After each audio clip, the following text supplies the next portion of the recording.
ሰላምና ጤና በያላችሁበት ዓለም ዳርቻ ሁሉ ይሁንላችሁ። በዛሬ ትምህርታችን በዘመናዊም በባህላዊ ሕክምና የከበረ ስፍራና ቦታ ስላለው የፍሬ አይነት እንመለከታለን። ይህ የፍሬ አይነት ይህን የከበረ ቦታ ያገኘበትን ምክንያቶች ሳይንስ ላይ መሰረት አድርገን የምንመለከት ይሆናል። በጥሞና ካዳመጣችሁኝ ከቤታችሁ ሆናችሁ የራሳችሁን የቤተሰቦቻችሁን ጤና ተፈጥሯዊ በሆነ ካለምንም የጎንዮሽ ጉዳት መጠበቅ፣ መከላከል፣ ማሻሻል የምትችሉበትን አስደናቂ መረጃዎች ታገኛላችሁ። ከብዙ አክብሮትና ትህትና ጋር ይህን ትምህርት ላይክ ማድረጋችሁን አትዘንጉ። የእናንተ ላይክ የዩቲዩብ አልጎሪዝሙን በመደገፍ ይህ ቪዲዮ ብዙ ሰው ጋር እንዲደርስ፣ እንዲማሩበት፣ እንዲጠቀሙበት ያደርጋል። ትምህርቱን ለወዳጅ፣ ለጓደኛ፣ ለዘመድ በማጋራት እንዲማሩበት፣ እንዲጠቀሙበት እናድርግ። ለቻናሌ አዲስ የሆናችሁ ሰዎች ዶክተር ዳን ይባላለሁ። ቻናሌን ሰብስክራይብ በማድረግ ከጎን ያለውን የደውል ምልክት አንዴ በመጫን በመለቃቸው ትምህርቶች የራሱንና የቤተሰቡን ጤና ይጠብቁ። ይህ ፍሬ ኪዊ በመባል የሚታወቀው የፍሬ አይነት ነው። ኪዊ ተብሎ የሚጠራው ይህ ፍሬ በዘመናዊም በባህላዊ ሕክምና የከበረ ስፍራና ቦታን ያገኘበት አንደኛውና ዋነኛው ምክንያት በውስጣቸው ሴሮቶኒን ተብሎ የሚጠራውን የሰውነታችን እንደ ሆርሞንም እንደ መልእክተኛ ሞለኪውል ሜሴንጀር ሞለኪውል የሚጠቀመውን ይህን ሆርሞን በውስጡ መያዙ ነው። ይህን ሆርሞን በውስጣቸው ከያዙ ጥቂት እጽዋቶች እንደ አጠቃላይ ፕላንቶች ኪዊ አንደኛውና ዋነኛው ነው። ሰውነታችን ሴሮቶኒን ተብሎ የሚጠራውን ሆርሞን በዋነኝነት በራሱ ያመርታል። ይህን ሆርሞን ትሪፕቶፋን ተብሎ ከሚጠራው የአሚኖ አሲድ ያመርታል። ኪዊ ፍሬ ግን ለሰውነታችን ሴሮቶኒን ተብሎ የሚጠራውን ሆርሞን በቀጥታ ያቀብላል። ሴሮቶኒን ሆርሞንን ማቀበሉ የሚሰጠን ጥቅም ምንድን ነው? ሴሮቶኒን ተብሎ የሚጠራው ይህ ሆርሞን ሰውነታችን ይህን ሆርሞን በዋነኝነት በሁለት አይነት መንገድ ይጠቀምበታል። ሌሎች በርካታ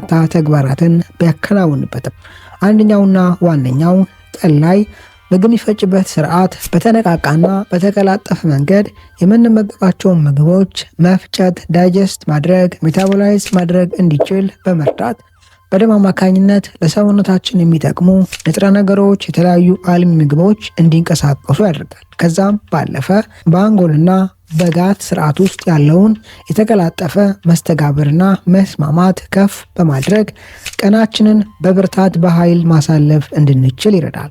ማታ በሚሆንበት ጊዜ ሰውነታችን ቀን ላይ ሲጠቀመው የነበረውን ሴሮቶኒን ሆርሞን ወደ ሜላቶኒን ሆርሞን በመቀየር የጣፈጠ እንቅልፍ ማግኘት እንድንችል ያደርጋል። በይበልጥ ይህ የጣፈጠ እንቅልፍ ሰውነታችን እረፍት እንዲያገኝ ከማድረግ በተጨማሪ ዲፕ የሆነ ጭልጥ ያለ እንቅልፍ ስርዓት ውስጥ እንድንገባ በማድረግ ሰውነታችን በውስጡ ያሉ የተጎዱ ሴሎች፣ ነርቮችና ኦርጋኖች ጋር ያሉ ቲሹዎችን የሚያክምበትን፣ የሚያድስበትን፣ ሪጀነሬት የሚያደርግበትን ሪጁቪኔሽን ተብሎ የሚጠራውን ይህን አስደናቂ ስርዓት ማከናወን በተቀላጠፈ መልኩና መንገድ ማከናወን እንዲችል ያግዛል። ሰውነታችን ይህ ስርዓት ማከናወን ከቻለ በውስጣችን የሚቀሰቀሱና የሚካሄዱ ኢንፍላሜሽኖች፣ የሴሎች፣ የነርቮች፣ የህዋሳት መቆጣት፣ መበሳጨትና ተመሳሳይ ስርዓቶች እንዲረግቡ በማድረግ በሰውነታችን ሲካሄዱ የነበሩ አኪዩት ኢንፍላሜሽኖች እነዚህ ሰውነታችን አውቆ የሚያካሂዳቸው ሴሎችን ለማከም የተጎዱ ሴሎች እንዲያገግሙ ለማድረግና በሰውነታችን ውስጥ እየተካሄዱ ያሉ ጤናን የሚያቃውሱ ስርዓቶች እንዲቆሙ ለማድረግ ሲያከናውን የነበረው ይህ አኪዩት ተብሎ የሚጠራው ኢንፍላሜሽን ክሮኒክ ተብሎ የሚጠራው ለጤና አስጊ ወደ ሆነው የኢንፍላሜሽን አይነት ጤናን የሚያቃውስ ኢንፍላሜሽን አይነት የመከሰትና የመቀስቀስ እድልን በከፍተኛ ደረጃ ማውረድ እንድንችል ያደርጋል። ይህን አስደናቂ በረከት ለሰውነታችን ለመስጠት እንቅልፍ ከመተኛታችን ከ2 ሰዓት በፊት ከ1 እስከ 2 የኪዊ ፍሬን በመመገብ ይህን በረከት ለሰውነታችን ማቀበል እንችላለን። ሌላው አስደናቂው የኪዊ ፍሬ ባህሪ በደማችን ውስጥ ያለው የስኳር መጠን ላይ አሉታዊ ጫናን ማሳደር አለመቻሉ ነው። በውስጡ ከፍ ያለ የፋይበር ክምችት ስላለው ስንመገበው በደማችን ውስጥ ያለውን የስኳር የግሉኮስ መጠን ከፍ የማድረግ ባህሪ ወይም ተጽዕኖ የለውም። ከዛም የተነሳ ማታ ላይ ልንመገበው ከምንችለው እንቅልፍ ስርዓታችንን ማሻሻል እንድንችል ከሚረዳን የፍሬ አይነቶች መካከል ይመደባል። አንዱና ዋነኛው ትልቁ ኪዊን ተቀባይነት እንዲኖረው ያደረገው ጠቀሜታ ይህ ነው። ሁለተኛ፣ ኪዊ ሰውነታችን በሽታን የሚከላከልበትን ስርዓት በላቀ ብቃትና አቅም የማጠንከር የማሻሻል ጥቅምንም ይሰጣል። ይህን ጥቅም የሚሰጥበት አንዱ ምክንያት በውስጡ በከፍተኛ ክምችት የቫይታሚን ሲ ይዘትን መያዙ ነው። ለአብነት ያክል ከብርቱካን ጋር ብናወዳድረው ኪዊ ብርቱካን ውስጥ ካለው የቫይታሚን ሲ መጠን ከ2 እስከ 3 እጥፍ በውስጡ ይዟል። ኪዊ ያለምንም ተጨማሪ ሰፕልመንት ቫይታሚን ሲን በቀጥታ ከምግብ ማግኘት እንድንችል ከሚረዱን የፍሬ አይነቶች መካከል ይመደባል። ሰውነታችን ከምግብ የሚያገኘውን የቫይታሚን ሲ ሞለኪውል በተሻለ ደረጃ ሜታቦላይዝ አድርጎ የመጠቀም አቅምና ብቃት አለው።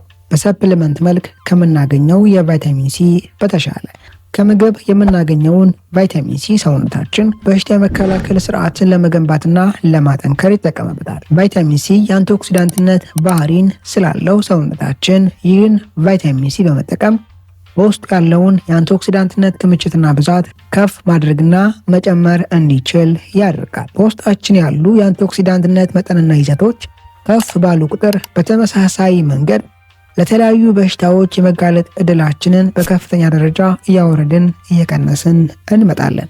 ምክንያቱም ሰውነታችን በውስጡ የሚከሰቱ ጤናን የሚያቃውሱ ስርዓቶችን፣ ጎጂ ሞለኪውሎችንና ተመሳሳይ አደጋዎችን የሚከላከልበት የሚቋቋሙበት ዋነኛው መከላከያ መሳሪያው አንቲኦክሲዳንት ተብሎ የሚጠሩ ኬሚካሎች፣ ሞለኪውሎች ናቸው።